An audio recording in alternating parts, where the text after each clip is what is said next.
The first shot rang out like a thunderclap, splitting the serene afternoon air of Promise Creek. Leah Morgan dropped to her knees behind the weathered headstone, clutching her father's old revolver with trembling hands.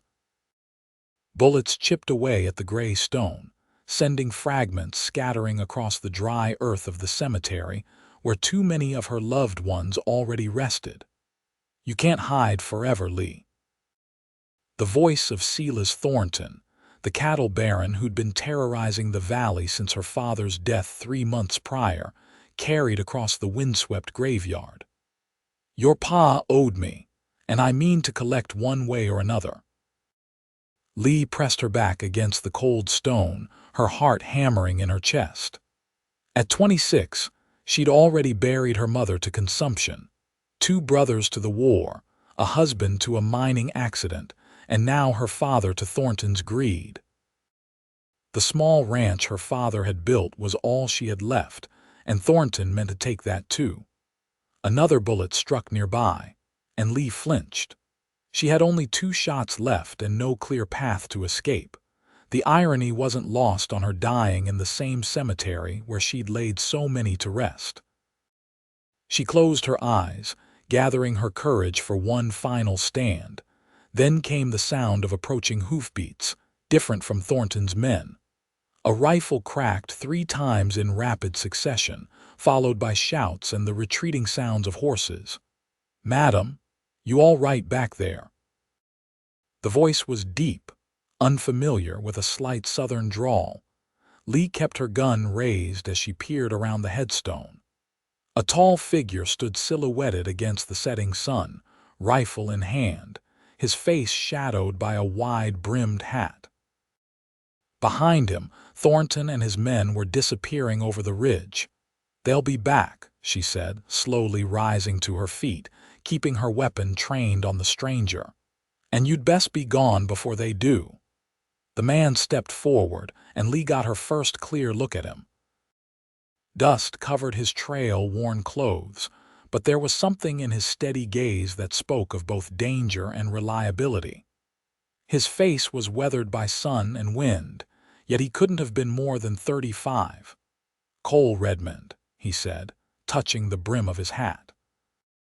"Seems I arrived in Promise Creek at an interesting time."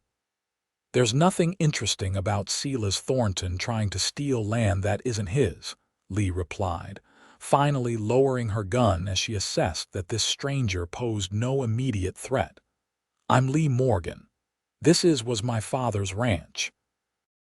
Cole's eyes drifted to the fresh grave beside them, then swept across the family plot with its too many markers. "You've had your share of troubles. More than my share." Leah holstered her father's revolver and straightened her shoulders. "I've buried too many." The cowboy stepped closer, his expression softening as he looked at her with unexpected gentleness. "Then let me be the last you lose." Leah blinked, unsure if she'd heard him correctly. "I don't even know you, Mr. Redmond." "No," he agreed with a slight smile. "But I reckon Thornton and his boys will be back before nightfall, and you could use an extra gun."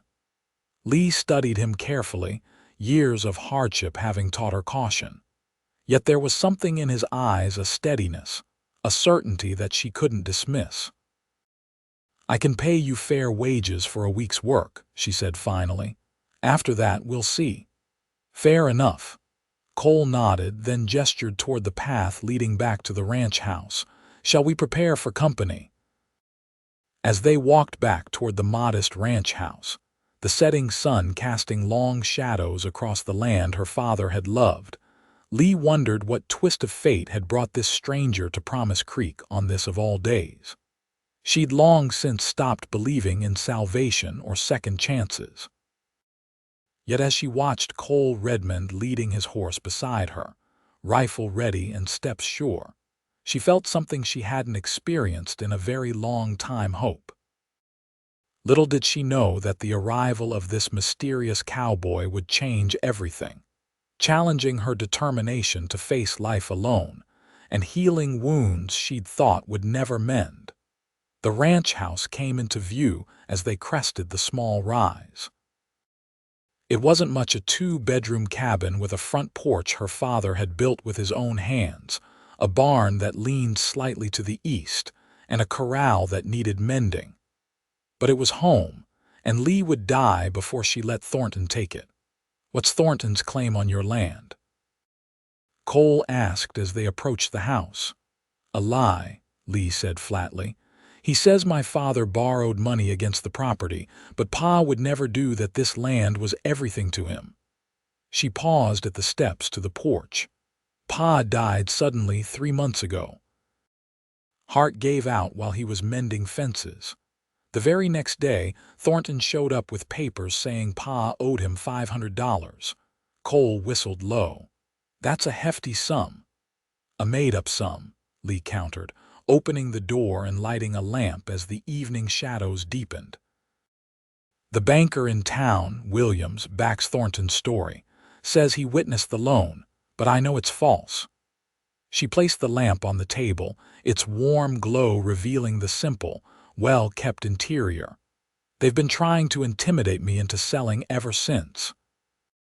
"And today they escalated to bullets," Cole observed, setting his rifle by the door before removing his hat. His dark hair was damp with sweat, curling slightly at the temples. "Today was the deadline Thornton gave me." Lee moved to the stove, stoking the embers beneath. "I was visiting Pa when they found me." Cole moved to the window, peering out at the gathering darkness. "How many men does Thornton have?" "6 that I've seen. All hired guns, not local boys." Lee pulled a pot from the shelf. "Are you hungry, Mr. Redmond?" "Least I can do is feed you before Thornton returns." "Cole," he corrected. "And yes, madam, I could eat, but first let's see to your defenses." Over a simple meal of beans and cornbread, Cole explained his plan. They would move Lee's 2 horses from the barn to a hidden draw behind the house, making it appear she'd fled. Then they would wait Cole in the barn, Lee in the house, and catch Thornton's men in crossfire if they returned. "Why are you helping me?" Lee asked suddenly, studying his face in the lamplight. "You don't know me. This isn't your fight."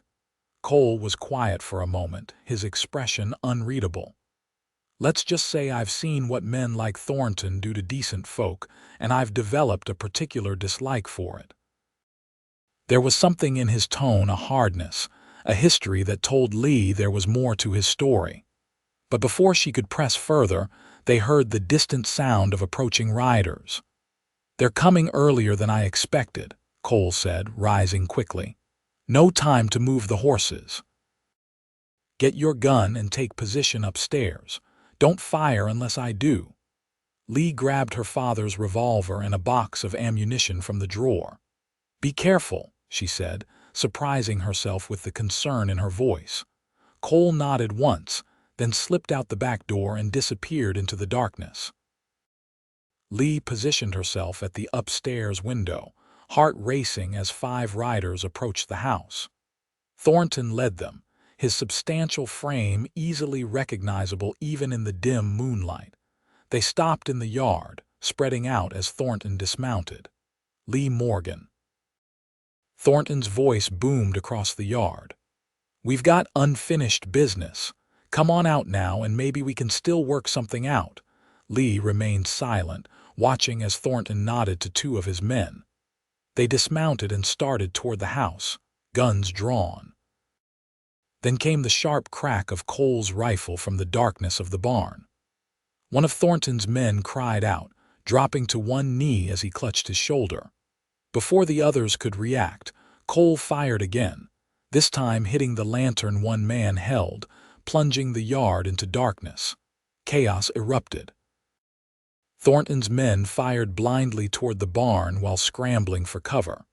Lee took careful aim at a man approaching the porch and squeezed the trigger. Her shot went wide, but it was enough to send him diving behind the water trough.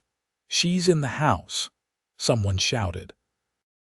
Gunfire erupted from multiple directions. Bullets splintered the window frame beside Lee, forcing her to duck down. When she raised her head again, she saw Thornton and one of his men making for the barn, trying to flank Cole. Without thinking, Lee raced downstairs and out the back door. She circled around the side of the house, staying in the shadows until she had a clear view of Thornton's back as he approached the barn door. "Stop right there, Thornton," she called out, her voice steadier than she felt. Thornton spun around, his gun swinging toward her. Before he could fire, Cole emerged from the barn door behind him, the barrel of his rifle pressed against Thornton's neck. "I wouldn't," Cole said quietly. The standoff lasted only seconds before Thornton's remaining men realized their boss was caught. One by one, they lowered their weapons. "This ain't over, woman," Thornton spat as Cole relieved him of his gun. "Yes, it is," Cole replied. "Unless you want me to take a personal interest in your business affairs. And trust me, Mr. Thornton, you don't want that." There was something in Cole's tone, a cold certainty that made even Lee shiver. Thornton must have felt it too, for his face paled visibly in the moonlight. "Now," Cole continued, "you and your men are going to ride out of here. Tomorrow you'll tear up whatever false papers you've created. And you'll never set foot on Morgan land again." "You can't." "I can," Cole interrupted, "and I will. Now mount up." Surprisingly, Thornton did as he was told. As he swung into his saddle, he looked down at Lee with naked hatred. "You've made a powerful enemy, Mrs. Morgan." "Better an enemy who faces me than one who shoots at my back in a graveyard," Lee replied, keeping her gun trained on him until all 5 men had ridden away. Only when the sound of hoofbeats had faded completely did Lee let her arms drop, suddenly aware of how badly she was shaking. Cole stepped beside her, gently taking the revolver from her trembling hands. "You did well," he said softly. Lee looked up at him, seeing him clearly in the moonlight. There was blood on his sleeve. "You're hurt." Cole glanced down as if noticing the wound for the first time. "Just a graze." "I've had worse." Lee led him back to the house, where she insisted on cleaning and bandaging his arm. As she worked by lamplight, the adrenaline of the confrontation gradually ebbed, leaving her exhausted but strangely alert to Cole's presence, the steady rhythm of his breathing, the surprising gentleness of his hands as he helped her with the bandages, the faint scent of leather and gunpowder that clung to him. "Thank you," she said finally, securing the last of the bandage. "You saved my life tonight, and my home." "Thornton's not done," Cole warned, flexing his arm to test the bandage. "Men like him don't give up easily." "Then I'm fortunate to have hired such a capable ranch hand," Lee replied with the ghost of a smile. Cole's eyes met hers, and something unspoken passed between them, an understanding, perhaps, or the recognition of kindred spirits who had seen more than their share of life's hardships.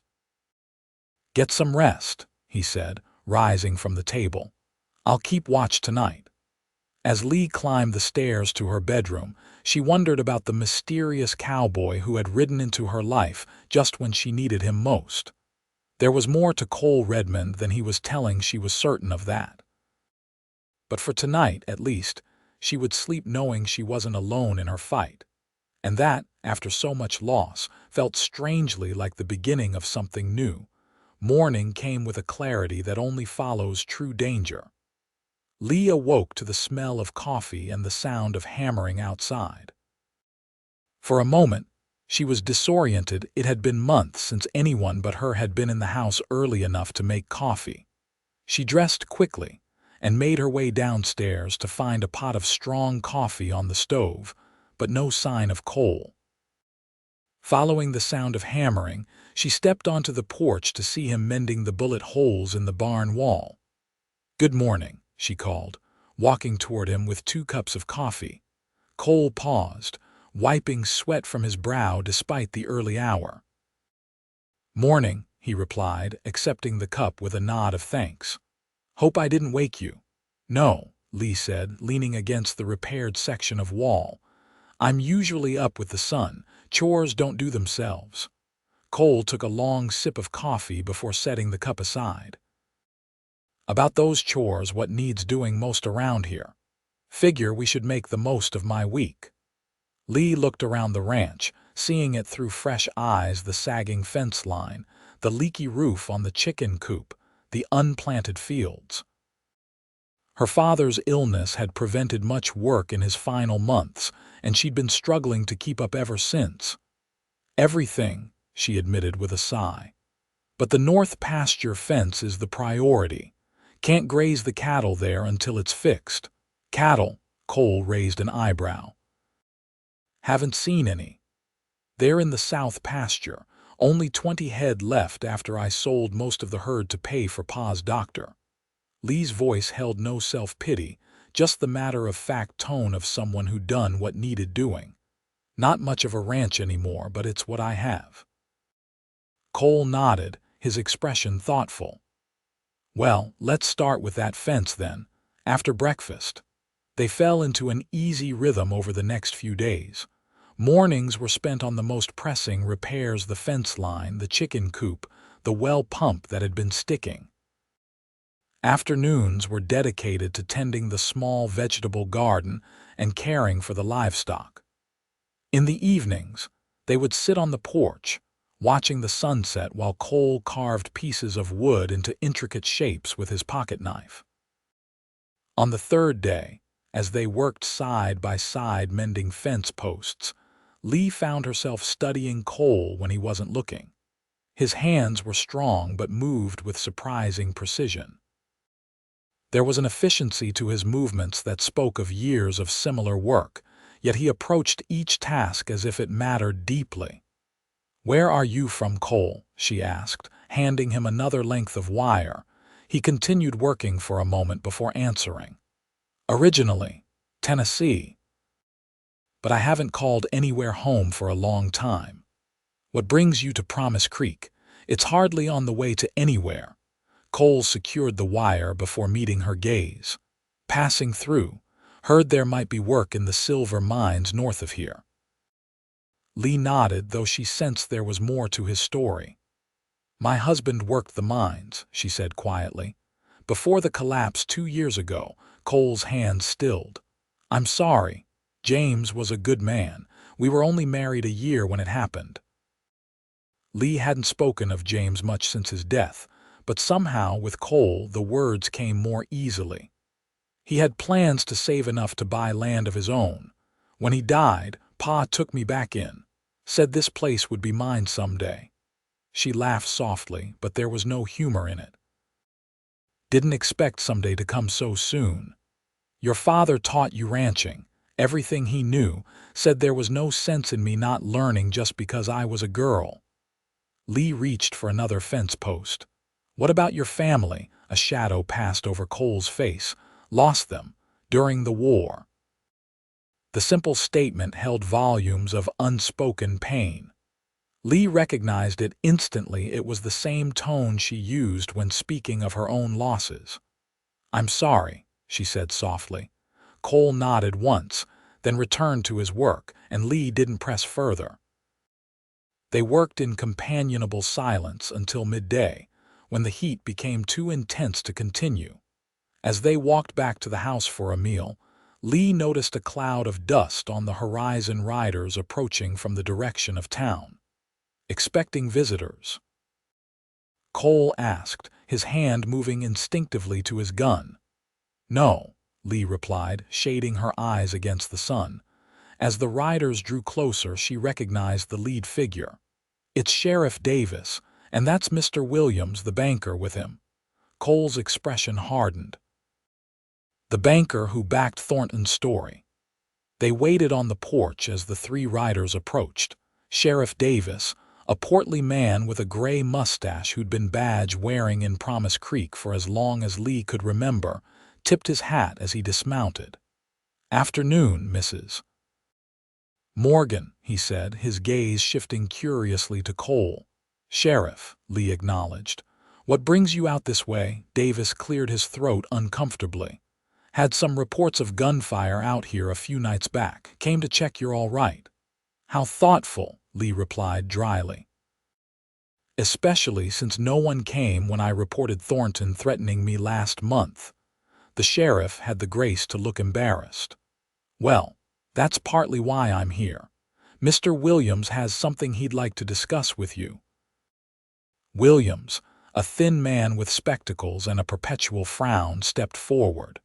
"Mrs. Morgan, I've come to inform you that upon further review it appears there may have been some irregularities in the loan documentation Mr. Thornton presented." Lee crossed her arms. "Irregularities?" "Yes, well." Williams fidgeted with his hat. "It seems the signature may not match other examples of your father's handwriting in our records." "You mean it was forged?" Cole stated flatly. Williams glanced nervously at Cole. "I'm not prepared to make such an accusation, but that's exactly what happened," Lee interrupted. "As I've been saying all along." Sheriff Davis stepped in.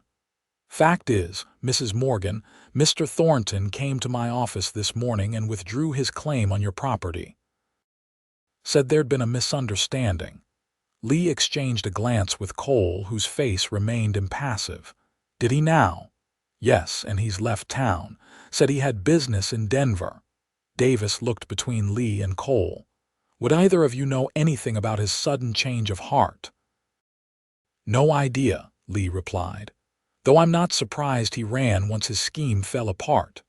The third rider, who had remained silent until now, dismounted and stepped forward. Lee recognized him as Joseph Miller, the town's lawyer. "Mrs. Morgan, I've brought the deed to your property," Miller said, producing a document from his saddlebag. "I've reviewed it thoroughly, and it's clear and free of any encumbrances. The land is rightfully yours, just as your father intended." Lee took the paper with shaking hands. After months of fighting, of fear and uncertainty, to have it resolved so suddenly seemed almost unreal. "Thank you," she said quietly. "Well," Sheriff Davis said, clearly uncomfortable with the situation, "guess that settles things. We'll be on our way." As the three men mounted their horses, Williams paused. "Mrs. Morgan, the bank would be happy to discuss a legitimate loan if you need capital to keep the ranch running. Times are hard for small ranchers." "I'll manage," Lee replied firmly. Once the dust from their departure had settled, Lee turned to Cole.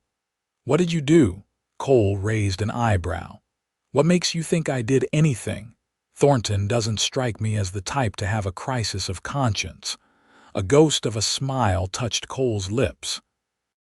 "Let's just say I paid him a visit in town last night while you were sleeping.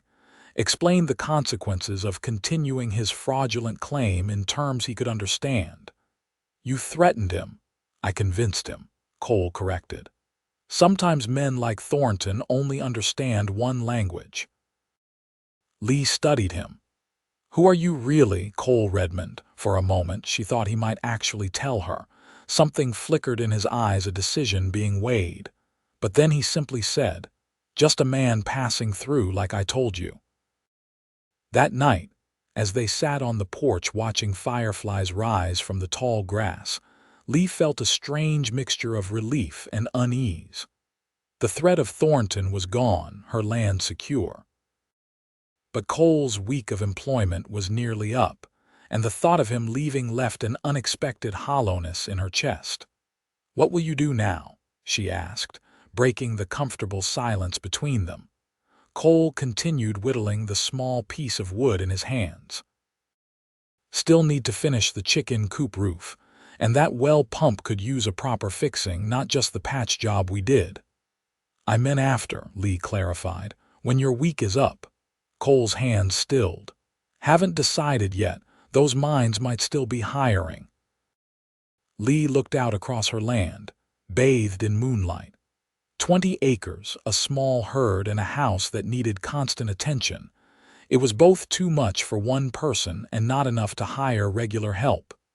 "You could stay," she said, surprising herself with the directness of the offer. "Not as a hired hand, as a partner. This place needs more than I can give it alone, and you've got a knack for the work." Cole looked at her, his expression unreadable in the dim light.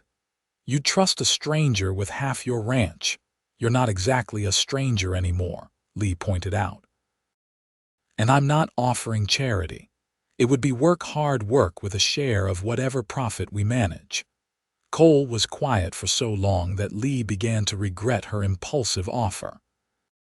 Then he handed her the piece he'd been carving, a perfect miniature of a wild horse, head raised and mane flowing as if in mid-gallop.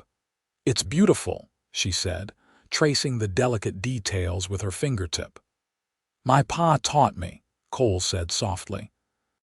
"Said a man should know how to create, not just destroy." He took a deep breath. "I should tell you something, Lee. My name isn't Cole Redmond." Lee looked up sharply. "What? It's Cole Reeves. I changed it after the war."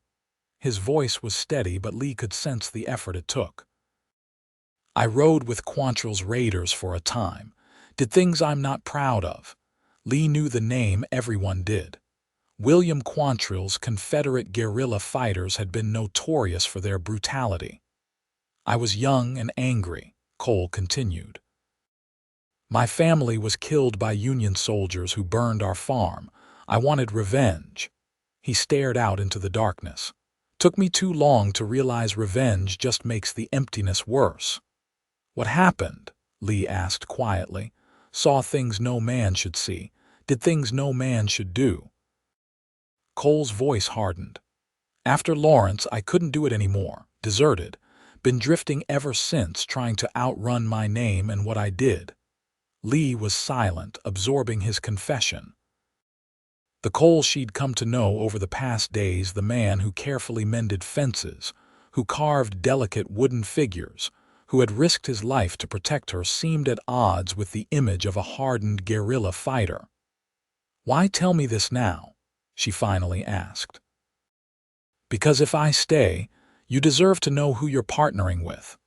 Cole met her gaze directly. "And because running gets tiresome after a while." Lee thought of her own life, the losses, the grief, the struggle to keep going when it would have been easier to give up. She thought of Cole stepping between her and danger without hesitation, of the quiet companionship of their days working side by side. "We've all got pasts, Cole," she said finally. "It's what we do now that matters." He studied her face, as if searching for any sign of doubt or fear. Finding none, he nodded slowly.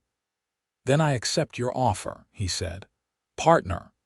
The following weeks brought changes to the Morgan Ranch. With Cole's help, Lee was able to repair not just the essential structures but begin improvements they'd been planning together. They planted a larger vegetable garden, repaired the irrigation ditch from the creek, and even managed to buy 5 more head of cattle from a neighboring rancher who was moving east. Word spread quickly in Promise Creek that Leah Morgan had taken on a partner. Some whispered about the propriety of a widow living with an unmarried man, but Lee paid them no mind. Cole slept in the barn despite her offer of her father's old room, and their arrangement was strictly business, at least on the surface. But Lee couldn't deny the growing warmth she felt in Cole's presence, or the way she found herself looking forward to their evening conversations on the porch. There was an ease between them that she hadn't experienced since James's death, perhaps even before. Cole understood her silences, respected her independence, and never treated her as less capable because she was a woman. One evening in late June, nearly a month after Cole had agreed to stay, they rode out to check on the cattle in the north pasture. The summer day had been hot, but a cool breeze now swept across the grass as the sun began its descent.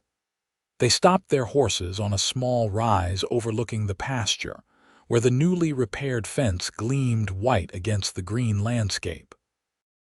"Looks good," Cole said, satisfaction evident in his voice as he surveyed their work. "Better than good," Lee agreed. "Pa would be proud to see it." She hesitated, then added softly, "He would have liked you, Cole." Cole glanced at her, something unreadable in his expression. "I hope so." They dismounted to rest the horses, sitting side by side in the tall grass. Below them, the small herd grazed peacefully, calves staying close to their mothers in the golden evening light. "I've been thinking," Cole said after a comfortable silence. "That southeastern corner of the property, where the stream bends, it would be ideal for growing hay. Could reduce our feed costs come winter."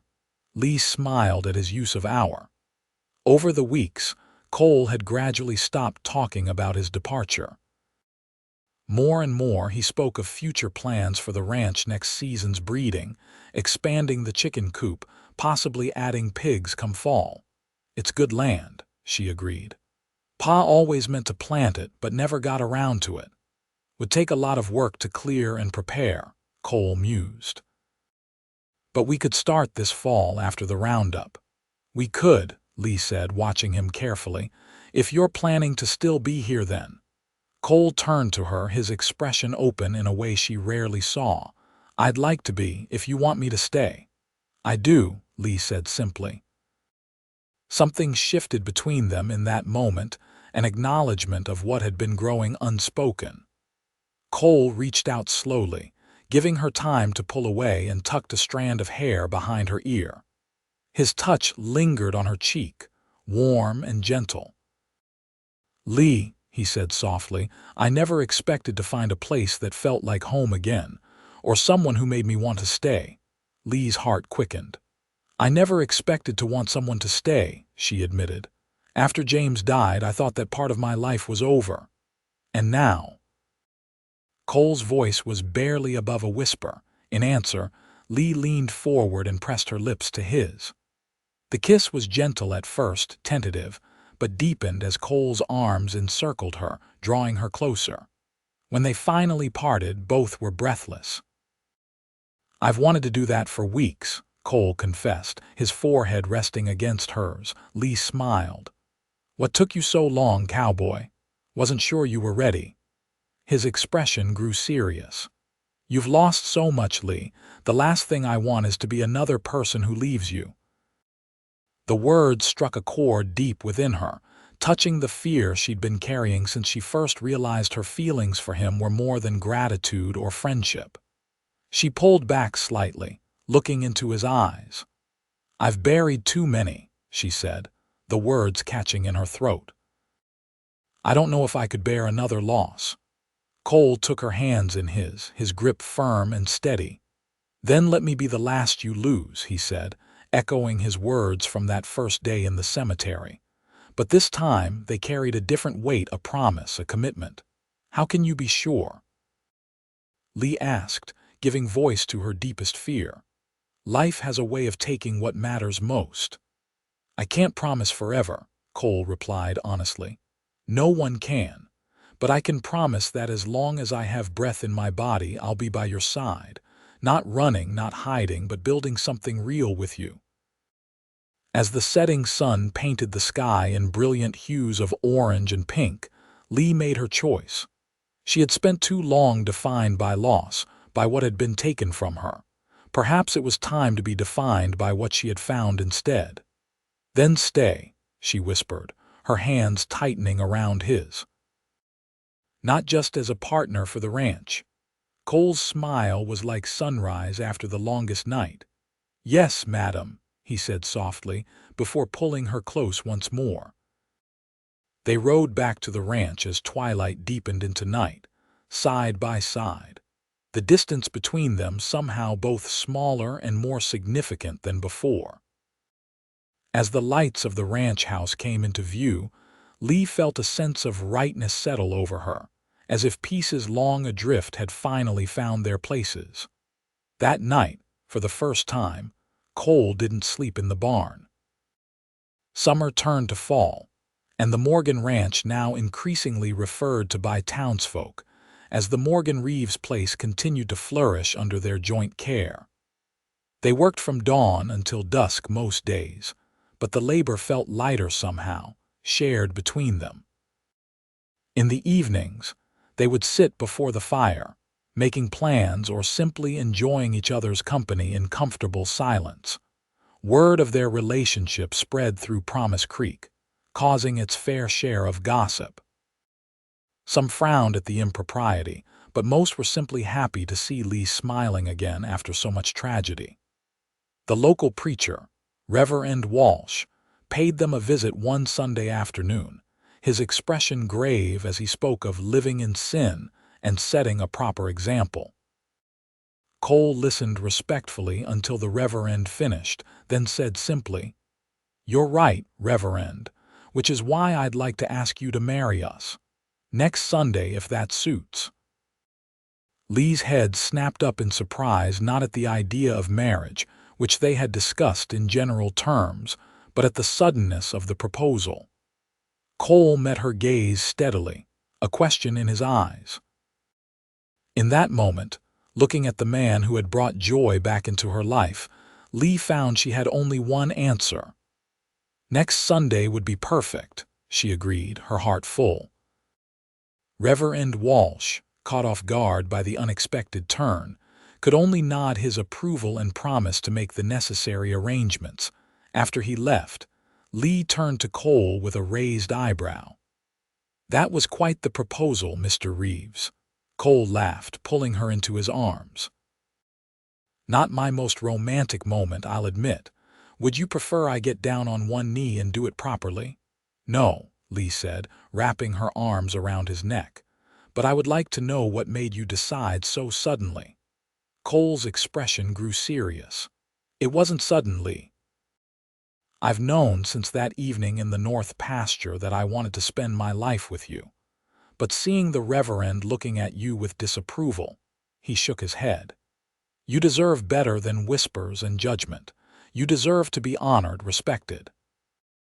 "I don't care what people think," Lee protested. "I know," Cole said, touching her cheek gently. "That's one of the many reasons I love you, but I care. I want to do right by you, Leah Morgan. I want to be your husband, not just your partner, if you'll have me." Lee's heart swelled with emotion. "I will," she said softly, "on one condition. Name it. No more secrets between us. Your past, my fears, everything in the open." Cole nodded solemnly. "No more secrets, I promise." They were married the following Sunday in the small white church in Promise Creek.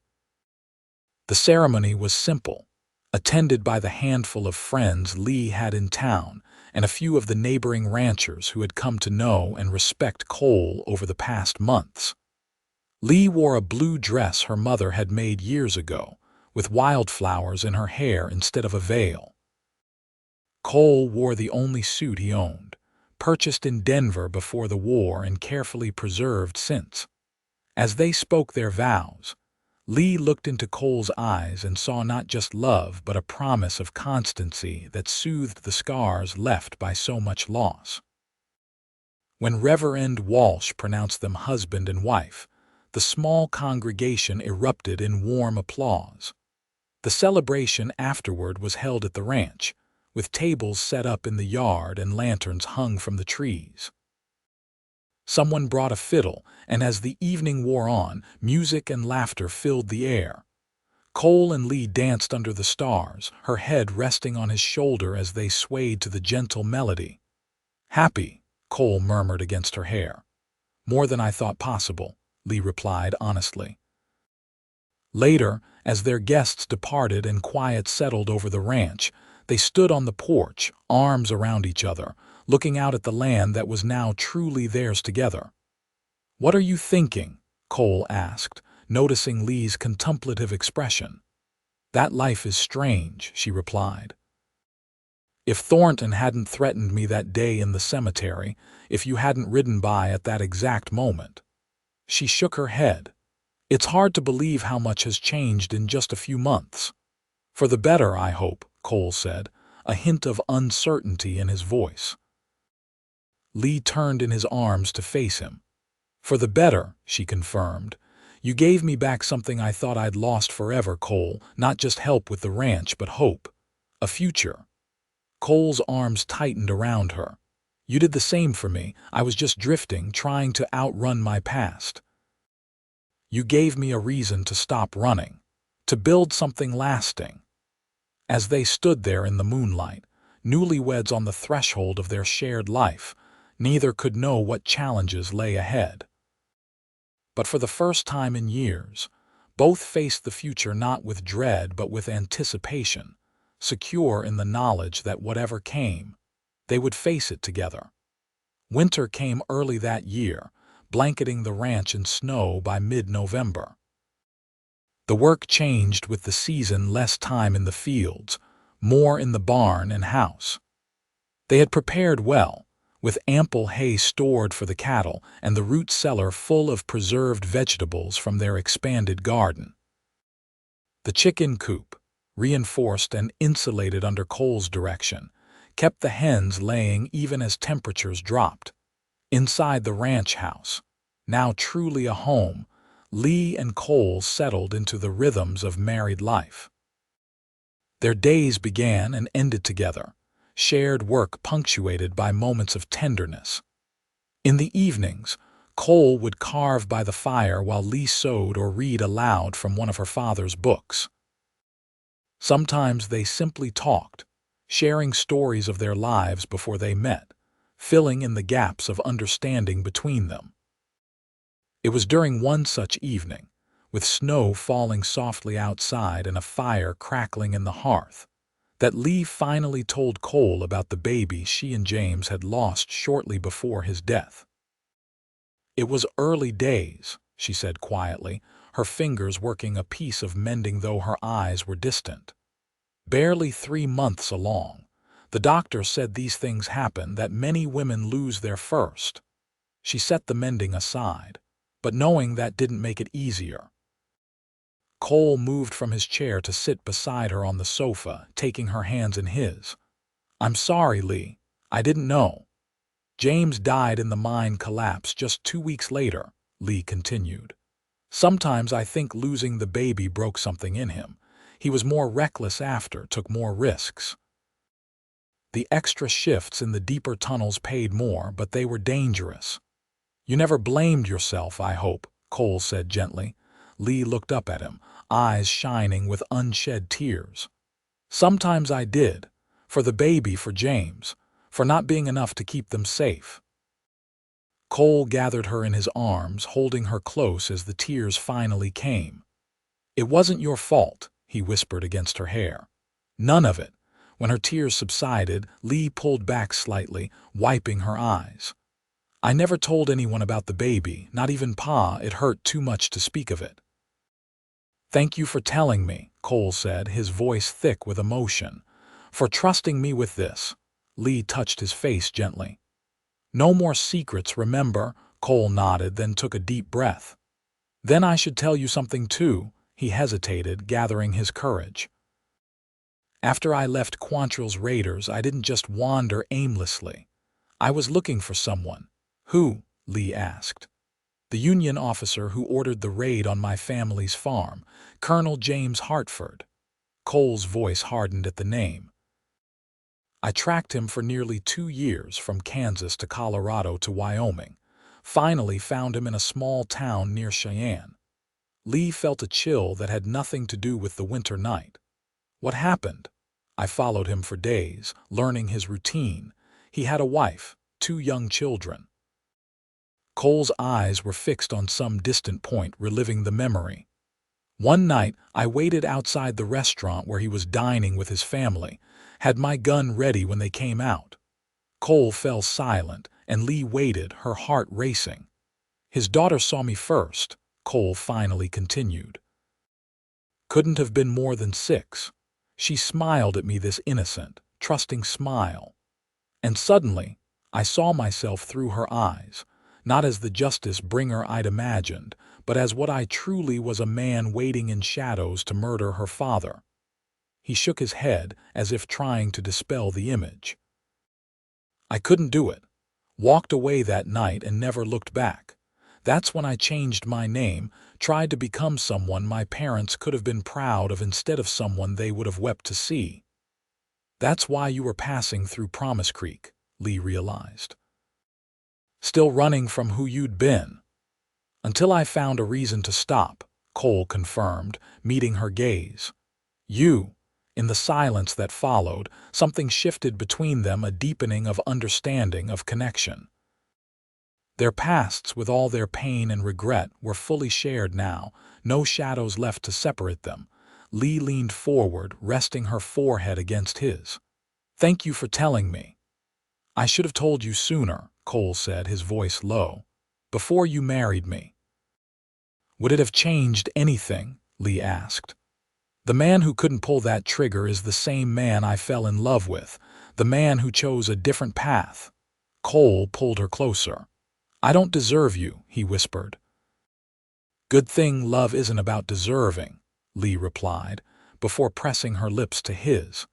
That night, as they lay together in the darkness, Lee felt a peace she hadn't known in years. The ghosts of the past would always be with them both, but they no longer seemed to cast such long shadows. As winter deepened, life on the ranch settled into a comfortable routine. The cattle weathered the cold in the barn and sheltered pastures, and Cole and Lee made plans for spring planting and expanding their herd. They rode into town occasionally for supplies and news, gradually becoming an accepted part of the Promise Creek community. Even those who had initially gossiped about their relationship had to admit they seemed well matched, their ranch thriving under their joint care. It was during one such trip to town in late January that Lee first noticed she was feeling unwell. The nausea hit her suddenly as they were leaving the general store, forcing her to stop and steady herself against a hitching post. "Lee." Cole was at her side instantly, concern evident in his voice. "What's wrong?" "Just a bit dizzy," she assured him, though the pallor of her face belied her casual tone. "Probably just hungry." Cole insisted they stop at the small cafe before heading home, watching her carefully as she picked at a bowl of stew. Though the spell passed, he noticed her fatigue on the ride back to the ranch, and the way she retired early that evening, something quite unlike her usual habits. The pattern continued over the next week: morning nausea, unusual tiredness, a sensitivity to certain smells that had never bothered her before. Cole said nothing, but Lee could see the worry in his eyes, the way he took on more of the chores without being asked. It was Mrs. Peterson, the midwife who also served as the town's unofficial doctor for most ailments, who finally confirmed what Lee had begun to suspect, but had been afraid to hope for. "You're with child, Mrs. Reeves," the older woman announced after examining Lee in the privacy of their bedroom. "I'd say about 2 months along, give or take." Lee sat very still, one hand unconsciously moving to rest on her still flat stomach. "You're certain?" "Been delivering babies for 30 years, Mrs. Peterson replied with a smile. "I know the signs. You'll need to take care of yourself, rest when you're tired, eat when you can keep food down. The sickness usually passes after the first few months." After the midwife left, Lee remained seated on the edge of the bed, emotions washing over her in waves. Joy, certainly, but also fear, the memory of her previous loss still sharp. She was so lost in thought that she didn't hear Cole enter until he was kneeling before her. "Lee."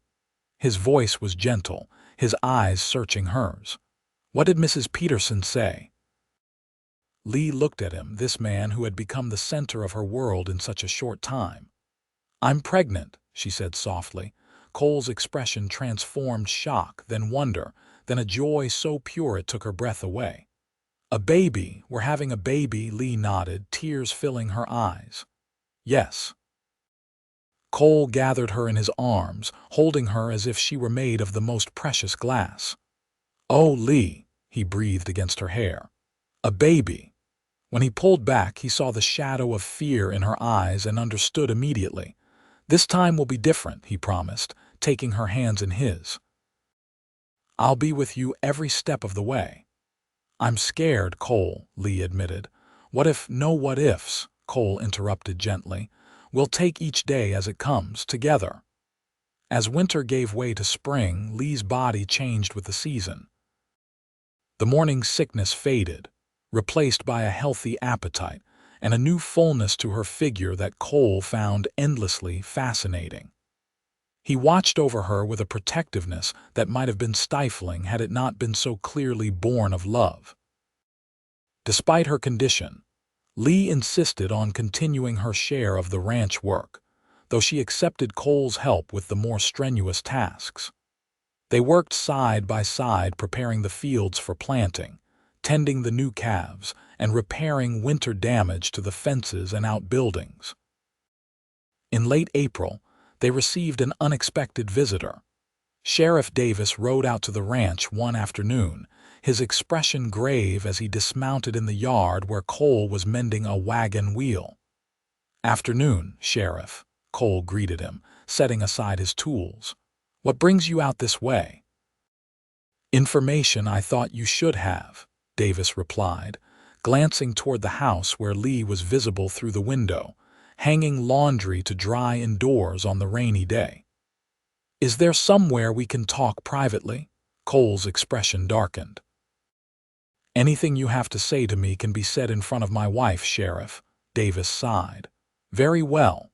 Let's go inside, then." Once seated at the kitchen table with cups of coffee before them, Davis delivered his news. "Silas Thornton is back in the territory. Been asking questions about you two in Denver." Cole and Lee exchanged a glance. "What kind of questions?" Cole asked, his voice carefully neutral. "About your background mostly. Seems he's been digging into your past, Reeves."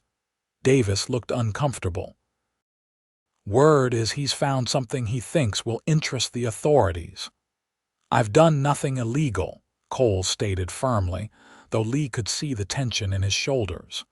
"Maybe not recently," Davis agreed.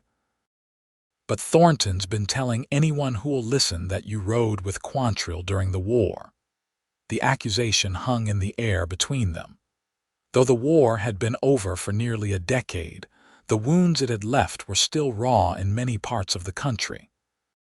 Quantrill's raiders had been particularly notorious, and former members were still being sought for prosecution in some states. "That was a long time ago," Lee said, her hand finding Cole's under the table. "Before the amnesty," Davis nodded. "The general amnesty covered most Confederate soldiers, yes, but there were exceptions for certain activities." He looked directly at Cole. "Thornton claims you were at Lawrence." The Lawrence massacre had been one of the worst atrocities of the war, a raid on a Kansas town that had left nearly 200 civilians dead. Cole had told Lee of his presence there, how it had been the breaking point that led him to desert Quantrill's band. "I was there," Cole admitted quietly. "But I didn't participate in the killing. I was 18, scared, and following orders I didn't fully understand until it was too late." "I believe you," Davis said, surprising them both. "I fought for the Union, lost my brother at Antietam. But the war's been over a long time, and I've seen enough of you these past months to know you're a decent man." He leaned forward. "The problem is, Thornton doesn't care about the truth. He cares about revenge, and he's been talking to a federal marshal in Denver. What should we do?" Lee asked, her free hand instinctively moving to her growing belly. Davis hesitated. "Officially, I can't advise you to do anything except cooperate with federal authorities if they come asking questions." He stood, placing his hat back on his head. "Unofficially, Thornton mentioned the marshal would be visiting Promise Creek next week. If I were you, I'd have my affairs in order before then."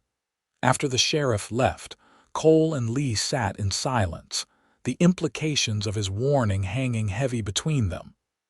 "We could run," Cole finally said, his voice flat. "I've done it before." "No," Lee replied firmly. "This is our home. We've built a life here. I won't let Thornton take that from us." She gripped his hand tighter. "Besides, you said yourself that running gets tiresome. It's time to stop running, Cole." "If the marshal believes Thornton, then we'll face it," Lee interrupted. "Together. You've done nothing since the war that warrants punishment. You were young, caught in a conflict that consumed half the country. There must be a way to make them understand that." Cole looked at her, his expression softening. "You have more faith in justice than I do, Lee." "Not in justice," she corrected. "In us." The following days were tense as they prepared for the marshal's potential visit. Cole insisted Lee ride into town to consult with Mr. Miller, the lawyer who had helped with her deed, while he remained at the ranch tending to necessary work. Though he didn't say it aloud, Lee knew he was ensuring everything would continue to run smoothly if he were taken into custody. Miller was cautiously optimistic when Lee explained the situation. "The general amnesty of 1865 does cover most Confederate soldiers," he confirmed.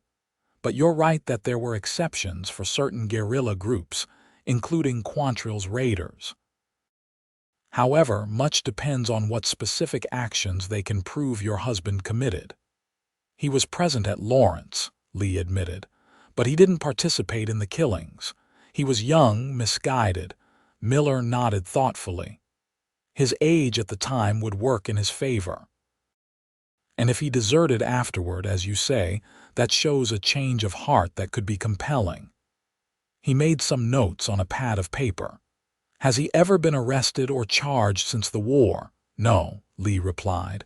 "He's lived peacefully, worked honestly. Character witnesses would help. People who can attest to his conduct since coming to Promise Creek. We have friends who would speak for him," Lee assured him, "and Sheriff Davis seems sympathetic." "A law enforcement officer's support could be significant," Miller agreed. "Leave this with me, Mrs. Reeves.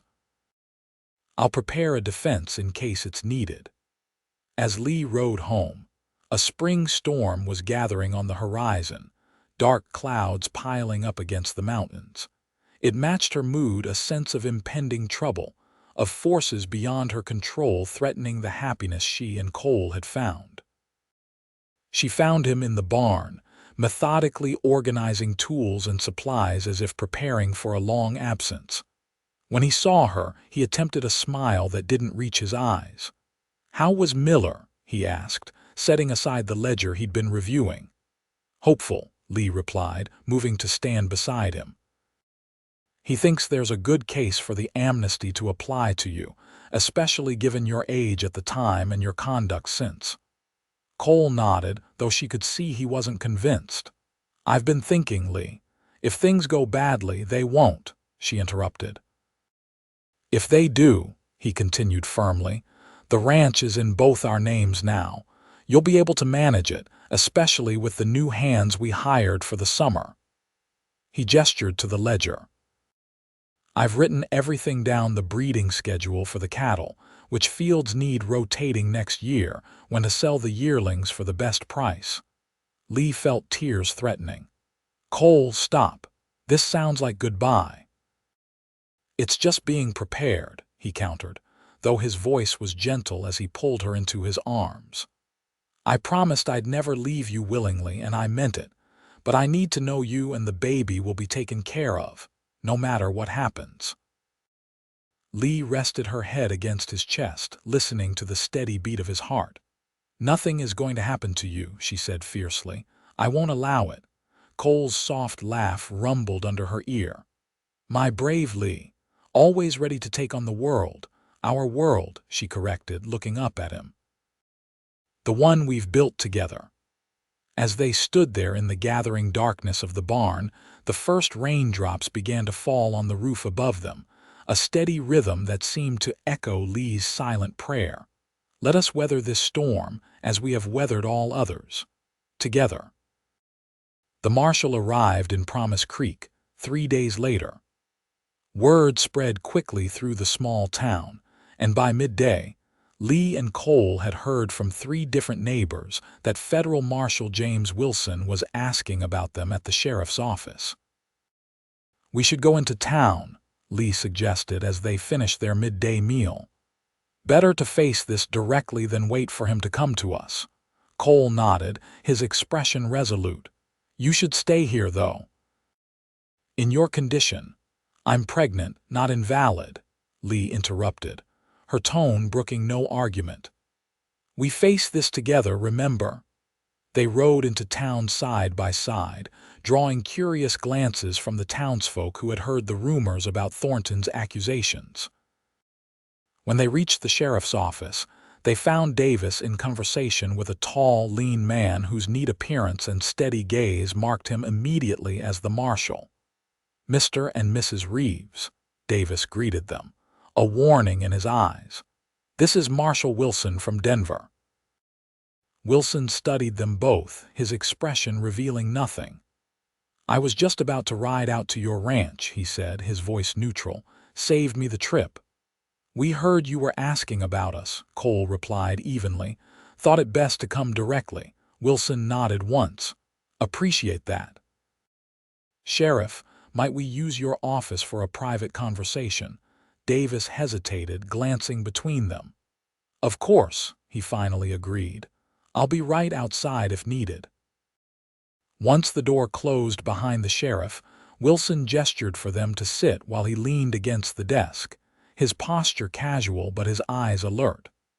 I'll be direct, Mr. Reeves. I've received information suggesting you were a member of William Quantrill's guerrilla band during the war, specifically during the Lawrence raid in '63. Is that correct? Cole met his gaze steadily. Yes. Wilson's eyebrows rose slightly, perhaps surprised by the straightforward admission. You understand that participation in certain activities during that raid could exclude you from the general amnesty granted after the war's end. I do, Cole replied. But I was 18 years old, had just lost my entire family to Union raiders, and was following a man I thought was fighting for a just cause. His voice remained level, but Lee could hear the tension underlying it. I didn't understand what Quantrill intended at Lawrence until it was too late. I didn't participate in the killing of civilians. That would be difficult to prove after all this time, Wilson observed. Just as it would be difficult to prove otherwise, Lee interjected, earning a sharp look from the marshal. Mrs. Reeves, I understand your desire to protect your husband, but I'm not just protecting my husband, Marshal, Lee interrupted. I'm speaking for the man I know. The man who risked his life to save mine when we first met, who has worked honestly and built a respected place in this community, who is preparing to be a father. She leaned forward, holding Wilson's gaze. Whatever he may have been during the war, that's not who he is now. Wilson studied her for a long moment before turning back to Cole. What did you do after Lawrence? I deserted, Cole replied simply. Couldn't stomach what I'd seen, what I'd been part of, even peripherally. I left that night, made my way north. Worked odd jobs, ranching mostly. Changed my name from Reeves to Redmond for a time, then back to Reeves when I settled here. He paused. I've never hidden from what I did, Marshal, but I've spent every day since trying to be a better man. And this accusation comes from Silas Thornton, Wilson asked. The same man who attempted to defraud Mrs. Reeves of her property through forged loan documents. Cole and Lee exchanged surprised glances. Yes, Lee confirmed. How did you know about that? A ghost of a smile touched Wilson's lips. I did my research before riding out here, Mrs. Reeves. Spoke to the banker, Mr. Williams, and the lawyer, Mr. Miller. Both confirmed Thornton's attempt to steal your land through fraudulent means. He straightened, crossing his arms. I also spoke with Reverend Walsh, who had quite a lot to say about your character, Mr. Reeves, and Mrs. Peterson, who seems to think you hang the moon, Mrs. Reeves. Then why the interrogation? Cole asked, confusion evident in his voice. Had to hear it from you directly, Wilson replied. Needed to see if you'd lie about your past. He uncrossed his arms. You didn't. That counts for something in my book. What happens now? Lee asked, hardly daring to hope. Wilson sighed. Officially, I came to investigate allegations regarding Mr. Reeves's wartime activities. I'll report that I found a hardworking rancher who has built a respectable life and has the support of his community, including local law enforcement. He looked directly at Cole.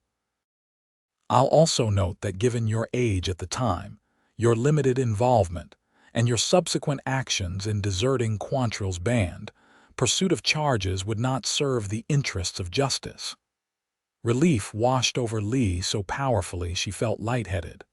Cole's hand found hers, squeezing tightly. "Thank you, Marshal," Cole said, his voice rough with emotion. "Don't thank me yet," Wilson cautioned. "Thornton is determined. He might try other avenues if this one fails." "Why?" Lee asked. "What does he gain from persecuting us?" "Some men can't stand being bested," Wilson replied with a shrug. "From what I've gathered, Thornton had a reputation as someone who always got his way. You two challenged that." He straightened, adjusting his coat. "My advice, stay vigilant but live your lives. The war's been over a long time. Most folks are ready to let the past rest, even if Thornton isn't." After the marshal left, promising to speak with Thornton before returning to Denver, Cole and Lee remained seated in the sheriff's office, the reality of their narrow escape slowly sinking in. "It's over?" Lee asked, still hardly believing it. "Seems that way," Cole replied, though she could see the caution in his eyes. "For now, at least." Sheriff Davis re-entered, a broad smile breaking across his face. "Well, that went better than expected. Wilson just told me he's dropping the investigation. Said he'd handle Thornton personally." "We can't thank you enough for your support, Sheriff," Cole said, rising to shake the man's hand. "Don't mention it," Davis replied. "This town's better with you folks in it. Thornton was nothing but trouble." He clapped Cole on the shoulder. "Now go home and take care of that wife of yours. Baby Reeves is going to need a peaceful welcome to the world."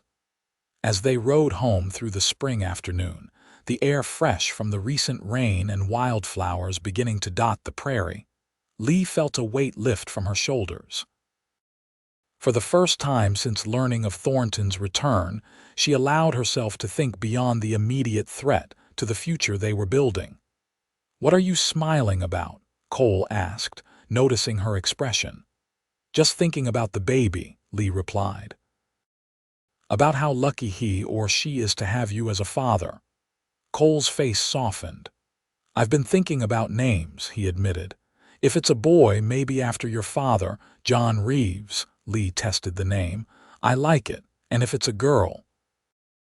"I thought perhaps Sarah, after my mother," Cole suggested hesitantly. Lee reached across the space between their horses to take his hand.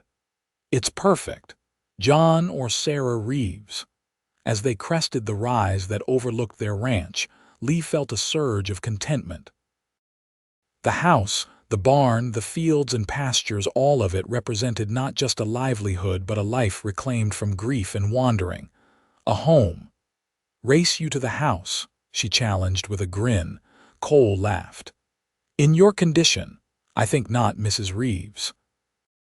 "Afraid I'll beat you even while carrying your child," Lee teased, already nudging her horse into a gentle trot.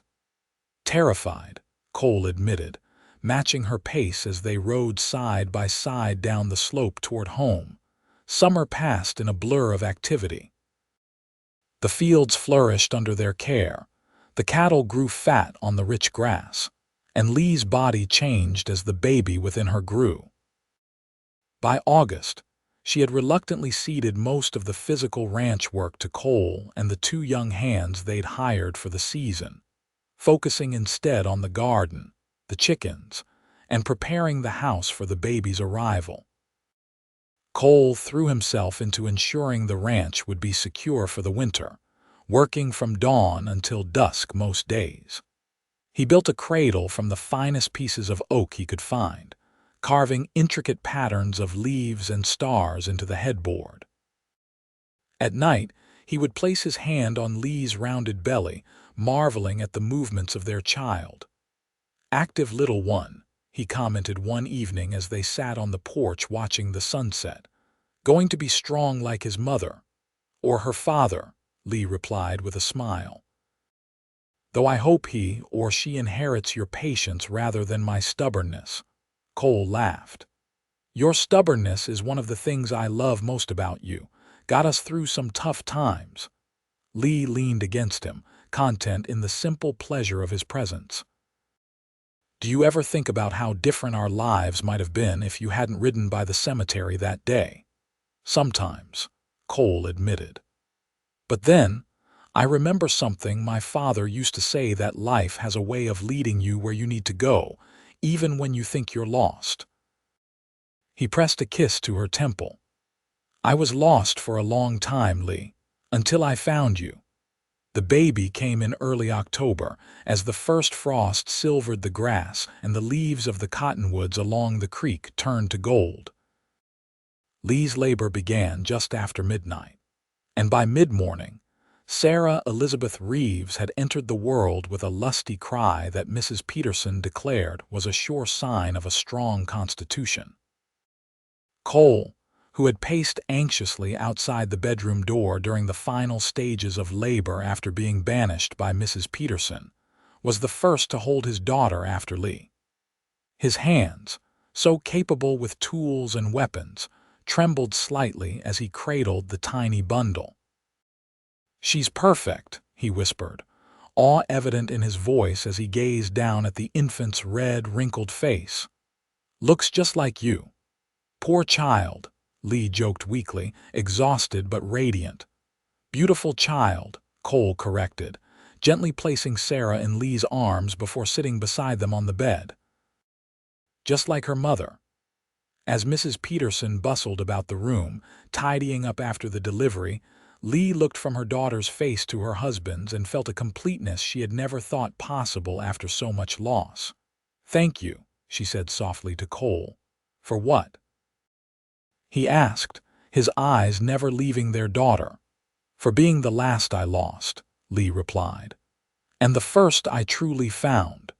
News of Sarah's birth spread quickly through Promise Creek, and over the following days a steady stream of visitors came to the ranch bearing gifts and well wishes. Women from town brought meals and baby clothes. Neighboring ranchers offered congratulations and practical gifts for the new parents. Even Sheriff Davis rode out with a small wooden horse he'd whittled himself, declaring it was never too early to start a child's love of riding. As autumn deepened toward winter, the Reeves family settled into new rhythms centered around Sarah's needs. Cole took on more of the ranch work, allowing Lee to focus on recovery and caring for their daughter. In the evenings, they would sit before the fire, Sarah sleeping peacefully in her father's arms while Lee read aloud, or they simply talked in low voices about their hopes for the future. One snowy evening in December, as a fierce winter storm howled outside, Cole returned from checking on the livestock to find Lee standing by the window, Sarah sleeping soundly in her cradle nearby. "Everything secure?" she asked as he stomped snow from his boots. "All battened down," Cole confirmed, hanging his coat by the door before crossing to stand beside her. "What are you looking at so intently?" "Just thinking," Lee replied, leaning into him as his arms encircled her. "About how much has changed in a year. Last winter I was alone, fighting to keep this place, barely getting by. And now," Cole prompted, his chin resting on top of her head. Lee turned in his arms to face him. "Now I have everything I never dared hope for again. A partner, a child, a future." Cole's eyes, always expressive, were warm with love as he gazed down at her. "I used to think redemption was impossible," he said quietly. "That the things I'd done, the person I'd been, would always define me. And now," Lee echoed his question. "Now I believe in second chances," Cole replied simply. "Because of you. Because you saw something in me worth believing in, even when I couldn't see it myself."